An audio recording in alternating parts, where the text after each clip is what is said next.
Les microplastiques et les nanoplastiques endommagent le cœur et les vaisseaux sanguins. Le principal effet des nanoplastiques chargés électrostatiquement est la destruction des mitochondries à l'intérieur de nos cellules.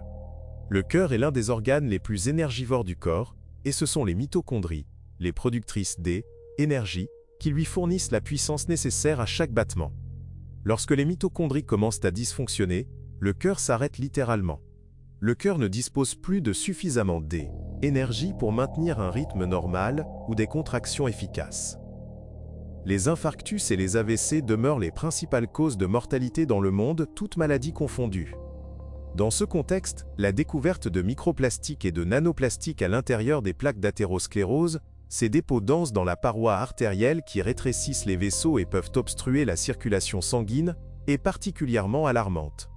Lorsqu'un vaisseau se rétrécit ou qu'un caillot se forme, la circulation sanguine vers le cœur ou le cerveau est perturbée, ce qui augmente considérablement le risque d'infarctus ou d'AVC. Des études montrent que la présence de microplastiques dans les plaques d'athérome carotidiennes multiplie par 4-5 le risque de ces événements potentiellement mortels. Les micro- et nanoparticules de plastique favorisent la formation de caillots sanguins. Lorsque les microplastiques et les nanoplastiques pénètrent dans la circulation sanguine, ils ne s'y déposent pas passivement. Du fait de leur charge électrostatique, les particules de plastique adhèrent aux parois des vaisseaux et attirent les protéines et les cellules sanguines. Ces particules enrobées endommagent l'endothélium, la couche ultra-fine de cellules tapissant l'intérieur des vaisseaux sanguins. L'endothélium constitue une sorte de coque protectrice pour les vaisseaux. Régule la dilatation et la constriction des vaisseaux sanguins, contrôle la coagulation et protège contre l'inflammation. Cependant, sous l'influence des microplastiques et des nanoplastiques, il se dérègle, entraînant une inflammation chronique et un risque accru de thrombose. De plus, les microplastiques chargés électrostatiquement peuvent interagir avec les cellules sanguines, les plaquettes et les globules rouges, perturbant ainsi leur fonctionnement normal. Dans des conditions normales, les globules rouges possèdent une charge de surface négative, appelée potentiel zeta, qui les empêche de s'agglutiner et permet au sang de circuler librement, même dans les plus fins capillaires. Mais au contact de microplastiques, cette charge diminue. Les globules rouges s'agglutinent, la viscosité du sang augmente et des caillots se forment. Par conséquent, des caillots se forment dans les vaisseaux, obstruant la circulation sanguine, ce qui est particulièrement dangereux pour le cerveau, le cœur et les yeux. Ceci augmente ainsi le risque de fatigue chronique, de troubles de la vision, d'hypertension, d'infarctus et d'AVC. Les nanoplastiques interagissent avec les membranes cellulaires. Les nanoparticules chargées positivement sont fortement attirées par les composants chargés négativement, entraînant une rupture de l'intégrité membranaire, par exemple dans les globules rouges, les plaquettes et les cellules endothéliales. Les microplastiques et les nanoplastiques induisent le développement du cancer. L'augmentation des taux de cancer dans le monde est absolument effrayante. On peut sans hésiter parler d'épidémie. Les statistiques sont alarmantes. L'Organisation mondiale de la santé estimait qu'en 2020, on recensait environ 1 million de nouveaux cas de cancer dans le monde. Or, en 2022, à peine 2 ans plus tard, ce chiffre est passé de 1 million à près de 20 millions. Et de fait, selon l'Organisation mondiale de la santé, si cette tendance se poursuit d'ici 2050, on comptera 33 à 35 millions de nouveaux cas de cancer dans le monde, une véritable épidémie et un problème de santé publique majeur touchant chaque personne, partout dans le monde. C'est donc un problème considérable. Pendant longtemps, le cancer a été considéré comme une maladie de la vieillesse, résultant de mutations de l'ADN accumulées. Une immunité affaiblie et des années d'exposition à des substances cancérigènes.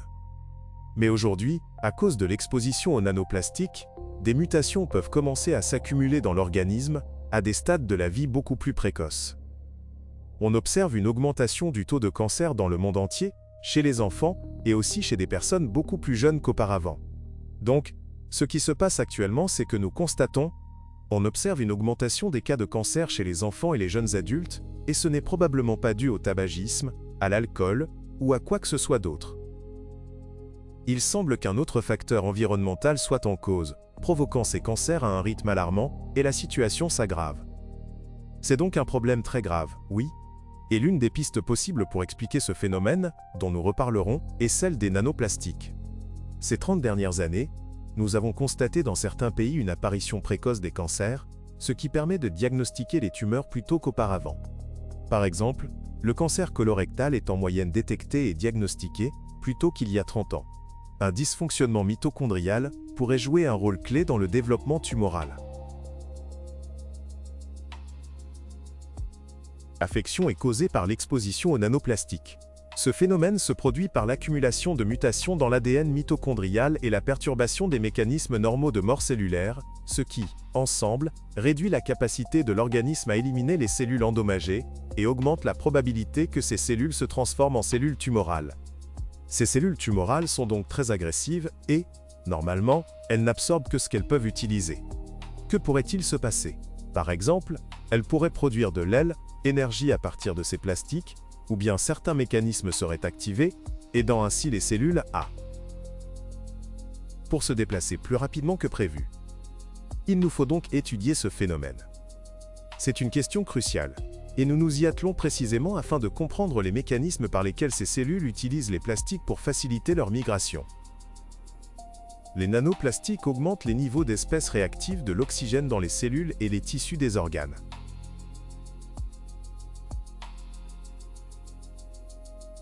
Ce stress oxydatif accélère la croissance des cellules cancéreuses, favorise leur dissémination dans d'autres tissus, stimule la formation de nouveaux vaisseaux sanguins, aggrave l'inflammation et affaiblit le système immunitaire.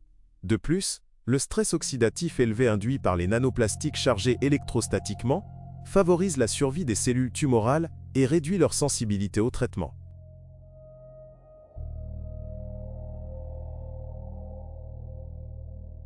Cela rend les cellules malignes plus agressives. Tout ce qui endommage l'ADN normal des cellules, responsable de leur croissance et de leur division, peut contribuer à ce que ces cellules deviennent malignes, se développent, se divisent et se propagent de manière incontrôlée. C'est cela, le cancer. Et c'est assurément un sujet de préoccupation concernant l'effet des nanoplastiques. De plus, étant donné que les nanoplastiques affectent considérablement le fonctionnement cellulaire, notamment l'oxygénation et la capacité des cellules à fonctionner, je suis particulièrement inquiet, en tant que médecin traitant le cancer, car je crains que les nanoplastiques ne réduisent l'efficacité de nos traitements. Je suis médecin et je traite le cancer par radiothérapie, c'est pourquoi je suis si préoccupé. Concernant les nanoparticules et leur impact négatif sur l'efficacité de la radiothérapie dans le traitement du cancer, certaines recherches précliniques suggèrent que les nanoparticules, et notamment les facteurs typiques, pourrait avoir un effet bénéfique sur l'efficacité de la radiothérapie. La charge négative qu'elle possède, en plus d'affecter négativement les cellules, peut en réalité réduire l'efficacité de la radiothérapie. Il existe certainement une raison théorique importante de croire que les nanoparticules peuvent réduire l'efficacité des traitements contre le cancer, et pas seulement de ma modalité de radiothérapie. Mais je partage assurément cette inquiétude quant à la réduction de l'efficacité de la chimiothérapie, d'autres traitements systémiques ou de l'immunothérapie. Des recherches menées par l'Université de médecine de Vienne ont démontré que les microparticules et nanoparticules de plastique restent à l'intérieur des cellules bien plus longtemps qu'on ne le pensait, car elles sont transmises aux nouvelles cellules lors de la division cellulaire.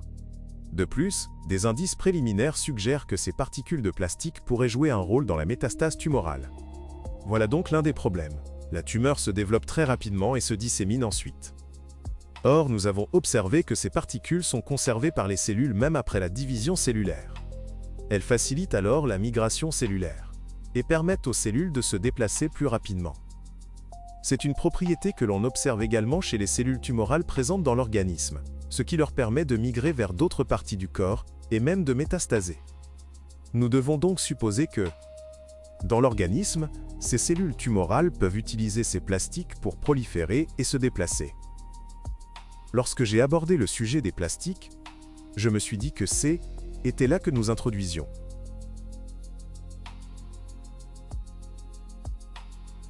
Les nanoplastiques affectent tous les systèmes du corps humain.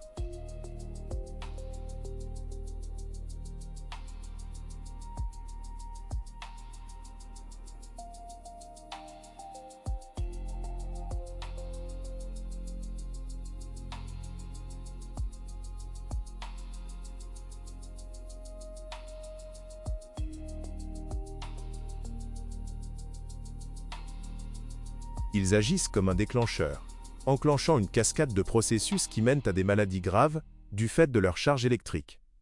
Aujourd'hui, nous savons que les nanoplastiques jouent un rôle important dans le développement de pathologies qui sont devenues les principales causes de mortalité dans le monde. On pourrait croire que l'humanité a déjà affronté ses plus grandes menaces: la résistance aux antibiotiques, les maladies auto-immunes et neurodégénératives, et le cancer.